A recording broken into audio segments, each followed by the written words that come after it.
70 લાખની વસ્તી ધરાવતું અને એશિયાનું સૌથી ધનિક અને સ્માર્ટ સિટી કહેવાતું સુરત મહાનગરપાલિકાનું તંત્ર અત્યારે રામ ભરોસે ચાલી રહ્યું હોય તેવું લાગી રહ્યું છે.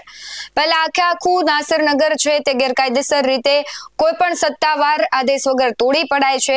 જ્યારે મીડિયા ભૂતિયા ડિમોલેશન પાછળના આંકાઓનું ચહેરો બેનકાબ કરવા જાય ત્યારે પાલિકાના જ માર્શલો ગુંડાગર્દી પર ઉતરી આવે છે. લોકશાહીના ચોથા સ્તંભ સમાન પત્રકારોના કોલર પકડવામાં આવે છે, તેમની સાથે ટપલી દાવ થાય છે અને હુમલો પણ કરવામાં આવે છે.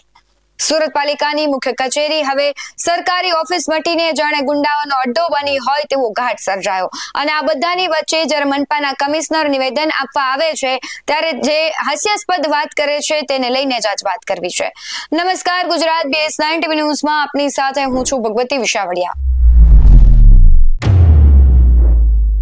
નસીરનગરમાં જે ડિમોલેશન થયું, એડિશનલ સિટી એન્જિનિયર આસિક નાયકે હાથ ઊંચા કરી દીધા અને પછી ખુદ મનપાના કમિશનર એમ નાગરાજન છે કેમેરા સામે આવીને એવું હાસ્યાસ્પદ નિવેદન આપે જો સાંભળીને સૌ કોઈને હસવું આવે.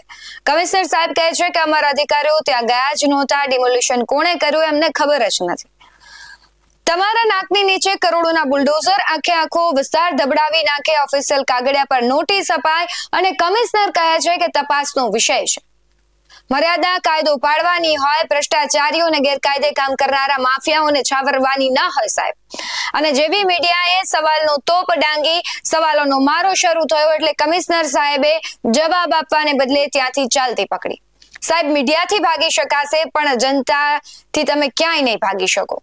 પાપ છુપાવવા માટે સુરત પાલિકાના સત્તાધીશોએ નવો કિમિયો અપનાવ્યો હોય કે શું હોય. જ્યારે પત્રકારો જવાબ માંગવા એડિશનલ સિટી એન્જિનિયર પાસે પહોંચ્યા ત્યારે ત્યાં પાડેલા માર્શલોએ ગુંડાગર્દીની હદ વટાવી પત્રકારોના કોલર પકડવામાં આવ્યા, ધક્કામુક્કી થઈ અને સરેઆમ હુમલો પણ કરાયો. પણ પાલિકાના આંકાઓ ભૂલી ગયા છે કે આ દેશમાં હજુ લોકશાહી જીવતી છે. પત્રકારોનો આક્રોશ એવો ફાટ્યો કે પાલિકા કચેરી બહાર જ ધરણા શરૂ થયા. ડીસીપીને દોડી આવવું પડ્યું. વરિષ્ઠ પત્રકારોને જ્યાં કમિશનર એમ નાગરાજનના જે ટેબલ પર સીસીટીવી ફૂટેજ અને ગુંડાગર્દીના સજ્જડ પુરાવા પછાડ્યા અને ત્યારબાદ જે પાલિકા છે એ તંત્રને ઝૂકવું પડ્યું અને 3 માર્શલો છે તેની બદલી કરવામાં આવી. ગુનાના પુરાવા સામે આવતા જ કમિશનરે તાબડતોડ એક્શન લેવા પડ્યા. મુખ્ય કચેરીના પત્રકારો પર હુમલો કરનારા 3 માર્શલ સહિત કુલ 5 કર્મચારીઓને જુદા જુદા ઝોનમાં હાંકી કાઢવામાં આવ્યા. પરંતુ સવાલ એ છે, શું માત્ર બદલી પૂરતી છે? શું ઝોનમાં બદલી કરી દેવાથી આ ગુંડાઓ સુધરી જશે કે પછી માત્ર મીડિયાના ગુસ્સાને શાંત કરવાનું આ એક નાટક છે? પાલિકા કમિશનરે બદલીનું એક ડગલું તો માંડ્યું પણ સુરતનો પત્રકાર આલમ અને સુરતની જનતા આટલાથી સંતોષ માનવાની નથી. સવાલ એ છે કે લોકશાહીના ચોથા સ્તંભ પર હુમલો કરનારા આ ગુંડા માર્શલો સામે પોલીસ ક્યારે કાયદાનો કોરડો વીંધશે? તેમને સામે ફોજદારી ગુનો નોંધીને જેલના સળિયા પાછળ ક્યારે ધકેલવામાં આવશે? અને સૌથી મોટો સવાલ એ છે કે જે આખું ડિમોલેશન થયું અને જે બુલડોઝર ફેરવનાર અદ્રશ્ય શક્તિઓ કોણ હતી તે સામે આવશે કે કેમ? શું કમિશનરની તપાસ સમિતિ સાચો રિપોર્ટ આપશે કે પછી આખે મામલો છે સરકારી ફાઇલોના ઢગલા નીચે દબાવી દેવાશે? સુરત મનપાના વહીવટના ધજાગરા ઉડી ચૂક્યા છે. હવે જોવાનું એ રહેશે કે કાયદો ક્યારે તેનું કામ કરે છે. સાથે જ જે મનપા કમિશનરનું હાસ્યાસ્પદ નિવેદન આવ્યું છે તેના પર નજર કરીએ. જી સર, નાસિરનગરનો મુદ્દો છે, શું કહેશો? શાંતિ સર, નાસિરનગરમાં ડિમોલેશન કરવામાં આવ્યું છે કે નહીં? નાસિરનગરમાં અમારા અધિકારીઓ ગયા હતા. એના વિષયમાં આજે નિવેદન પણ થયું હતું. આગળ જે બનાવ બન્યું છે એના વિષય તપાસ સમિતિ રચવામાં આવી છે. એ તપાસ સમિતિમાંથી જે પણ હશે એના મુજબ આપણે કામગીરી કરવાનું છે. અને અત્યારે શાંતિથી તપાસનો વિષય છે તો આપણે એમાં અત્યારથી એક ડિસિઝન લેવું એ બરાબર નથી. આ ડિમોલિશન કોને કર્યું? ખાલી એક જ શબ્દમાં ડિમોલિશન કોને કર્યું? મને નથી ખબર. સર, ડિમોલિશન થયું છે કે નહીં? ડિમોલિશન થયું છે કે નહીં? આપણે વિડીયોમાં જોયું છે ઘણા બધા મકાનોનું જે છે એ તોડફોડ કરવામાં આવ્યું છે. તો એ કઈ સંજોગોમાં બની છે એના માટે તપાસ સમિતિ રચવામાં આવી છે.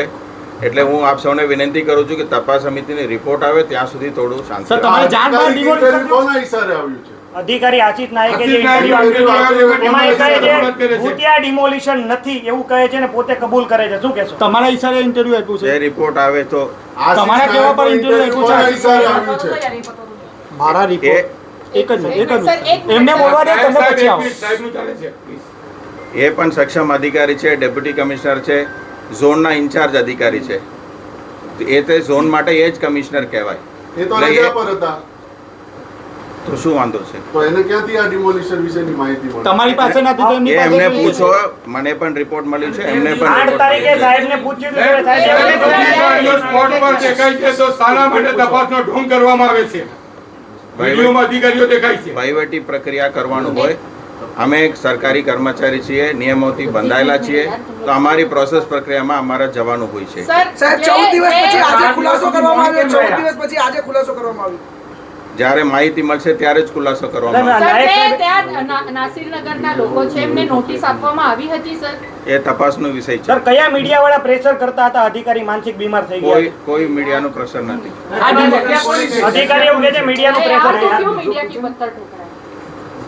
આ ડિમોલિશન સાહેબ છેલ્લે એક લાઈનમાં ડિમોલિશન એસએનસીએ કર્યું છે કે ત્રાહિત વ્યક્તિએ કર્યું છે? એ તપાસનો વિષય છે, આપ સૌ જાણો છો. એસએનસીએ નથી કર્યું?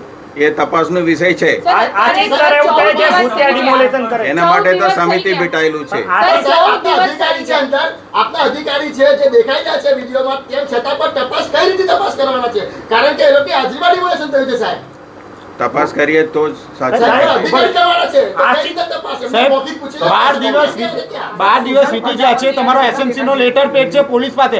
પોલીસ કહી રહી છે કે 30 માણસોનો સ્ટાફ માંગ્યો છે. કઈ રીતે? સાહેબ તમે અલા, જવાબ આપવા દે અલા. સર કઈ રીતે? એસએમસી નો લેટર પેડ છે પોલીસ પાસે.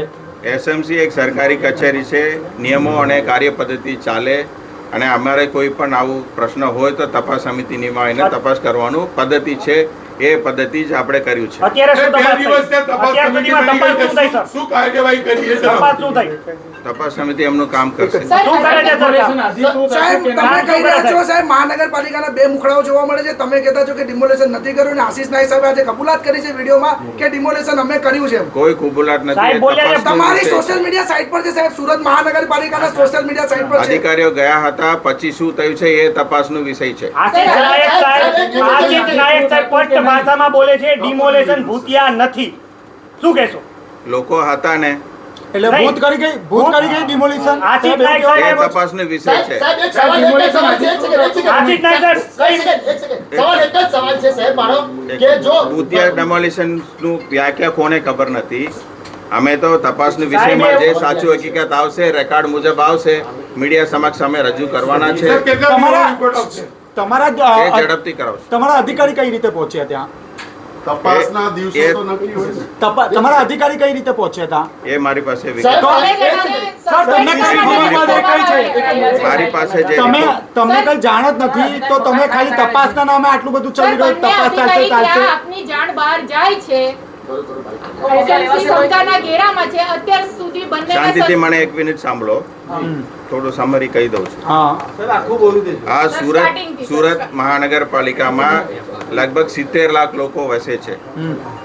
9 ઝોન કામ કરે છે. એની અંદર ડેપ્યુટી કમિશનર છે, ગેરકાયદેસર બાંધકામ, આના ઘણા બધા જે રજૂઆત છે આપ સૌ પેપરમાં લખો છો, એમાં રોજે રોજ કામ થાય છે. આ બધું કમિશનરને પૂછી ના થાય, પદ્ધતિસર અને નિયમ મુજબ થાય. એની અંદર ક્યાંક ને ક્યાંક રજૂઆત આવે એની તપાસ કરવાની જવાબદારી કમિશનર તરીકે મારું બને છે. એ જવાબદારી હું નિભાવ્યું છે. 12 દિવસ સુધી કોઈ તપાસ જ નથી થઈ સર. જેમાં જેટલું સમય લગાવવાનું છે એ લગાવવાનું છે. આમાં કેટલો સમય સાહેબ? તમે અધિકારી તમારી સામે છે, પૂછવાનું બંને છે. અધિકારી સ્પોટ પર છે તેમ છતાં આપની જાણ બહાર ડિમોલેશન કરી દે છે કાયદાકીય પદ્ધતિમાં થાય તો એમાં બધું ટાઈમ લાગવાનો છે. સસ્પેન્શન શા માટે સાહેબ નથી? આશિષ નાયક સર છે મીડિયા પર બ્લેમ કરી રહ્યા છે પ્રેશરાઇઝ નો. કઈ રીતે પ્રેશર કરે છે? એમને કોઈ મીડિયા ઉપર સર એક સવાલ મારો છે શહેરના મકાનો તૂટી જાય છે 100 થી વધુ એક સેકન્ડ એક જ સવાલ સાહેબ એ વાત તપાસ કે મકાન તોડવા પહેલા કેમ વિચાર્યું નહીં કારણ કે 100 મકાન તોડે આ રીતે તો આખું શહેર તૂટી જશે સાહેબ અને પછી તપાસ કરવામાં આવશે તમે એમ જ કહેશો મને નથી ખબર? વિચાર્યા વગર કરવું એ ખોટી વસ્તુ જ કહેવાય, હા. પણ એ સાચું શું થયું છે એ તપાસનો વિષય છે. ટોરેન્ટ પાવરની ઓફિસમાં સાહેબ સુરત મહાનગરપાલિકાએ ટોરેન્ટ પાવરની ઓફિસમાં બીજું પણ કનેક્શન આપને કહું. આપવા માટે લખાણ બીજું પણ આપને કહું. સાહેબ સુરત મહાનગરપાલિકાના સોશિયલ મીડિયા સાઇટ પર આ વિડિયો છે વિકાસ બોલવા દે સાહેબ જેને જે બોલવું હશે બોલવાનો અધિકાર આ દેશમાં છે. એટલે આપ પણ મીડિયામાં આપનું ઓપિનિયન મંતવ્ય રજૂ કરો છો, એવી અધિકારીઓને પણ એમનું મંતવ્ય રજૂ કરવાનું હોય છે. અને તપાસનો વિષય છે એટલા માટે અહીંયા અમે કીધું કે થોડું સંયમ રાખીએ તો સાચું જે પણ છે બહાર આવશે. બીજું સાહેબ, આપના અધિકારીએ મંતવ્ય એક મિનિટ પૂછી તો લેવા દો. આપના અધિકારીએ મંતવ્ય રજૂ કર્યો કે ડિમોલેશન અમે કર્યું છે અને આપ ના પાડો છો કે ડિમોલેશન નથી એ કર્યું. તપાસનો વિષય છે. મારી પાસે વિગત આવે તો હું આપને માહિતી આપી અત્યારે દઈશ. પણ 100 પરિવારના લોકો અત્યારે આકાશ નીચે છે સર. એમની માટે વૈકલ્પિક જગ્યા પણ નથી ફાળવવામાં. એ બહુ દુઃખની વાત છે. જે પણ બનાવ બન્યું છે, હું પણ એમાં વ્યક્તિગત રીતે અને કમિશનર તરીકે એ માટે સંમત પણ છું. અને હું આપને બતાવવા માંગુ છું જાણકારી માટે, ગુજરાત શહેરી વિસ્તારોમાં ખાનગી અને જાહેર જમીનો પર આવેલ ઝૂંપડપટ્ટીનું પુનઃવસન કરવા અંગેનું નીતિ નિયમોનું સુધારા કરવા અંગેનું સૂચનો અને ભલામણ માટે રાજ્ય સરકારે એક સમિતિ બનાવેલી છે. અને અત્યારે જ્યારે આપ વેઇટ કરી રહ્યા હતા એ વખતે એ જ સમિતિનું મિટિંગ ચાલતી હતી અને સુરત મહાનગરપાલિકાએ પોઝિટિવલી શું કરી શકાય, જે કાયદામાં ગેપ હશે એનું શું નિવારણ કરી શકાય એના માટે રાજ્ય સરકારમાં રજૂઆત કરેલી હતી. એમાં 2 અગત્યની રજૂઆત અમે કરેલા છે. એક તો છે કે ડેવલપરને વધારે ઇન્ટરેસ્ટ આવે એના માટે FSIનું વધારો કરવાનું એક સૂચન કરેલું છે. બીજું છે કે ઇન્ટરસિટીમાં TDRનો ઉપયોગ કરવાનો આલોવ કરવામાં આવે તો પોઝિટિવલી વધારે ઇન્ટરેસ્ટ આવે. અને આજે પ્રાઇવેટ જમીનોમાં કોઈ પણ ઝૂંપડપટ્ટી રહેતા હોય એના માટે જે રાજ્ય સરકાર પણ ચિંતિત છે ને એનું નીતિનું ગઠન કરી રહ્યા છે. આવડા મોટા શહેરમાં 30,000ની કર્મચારીઓ જ્યારે કામ કરતા હોય, ક્યાંય ને ક્યાંય ભૂલ આવશે તો એક વડા તરીકે, એક વડીલ તરીકે આ સંસ્થાને શિસ્ત લાવવાની મારી જવાબદારી છે.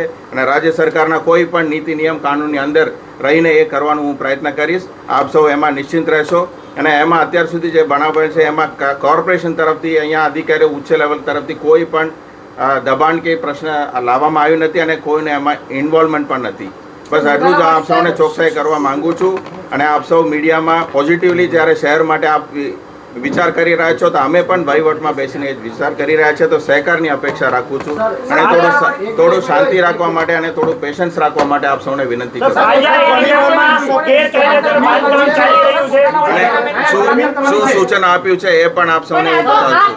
અને એ હાલનું છે. સૂચના છે વૈકલ્પિક વ્યવસ્થા શું કરી એ કહો. એ નિયમ મુજબ ચોક્કસ પણ નિયમ કરીશું. મુજબ ક્યારે થશે? નિયમ મુજબ ચોક્કસ ક્યારે કરીશું. થશે? જેટલું વહેલામાં વહેલી તકે થશે. વહેલામાં વહેલી આ નિવેદનને લઈને તમારું શું માનવું છે? સમગ્ર કાર્યવાહી તે પત્રકારો પર હુમલો કરવામાં આવ્યો, ગોળ જે હવે એક પછી એક નિવેદનો આવી રહ્યા છે તેને લઈને તમારું શું કહેવું છે? કમેન્ટમાં જરૂરથી જણાવજો. બાકી આવા જ વધુ અહેવાલો સાથે ફરી મળતા રહીશું. તમે અમારી YouTube ચેનલને સબસ્ક્રાઇબ કરવાનું, અમને Facebook અને Instagram પર ફોલો કરવાનું ભૂલશો નહીં. બાકી અમને નવી અપડેટ્સ મેળવવા માટે આપ જોતા રહો BS9 TV ન્યૂઝ. નમસ્કાર.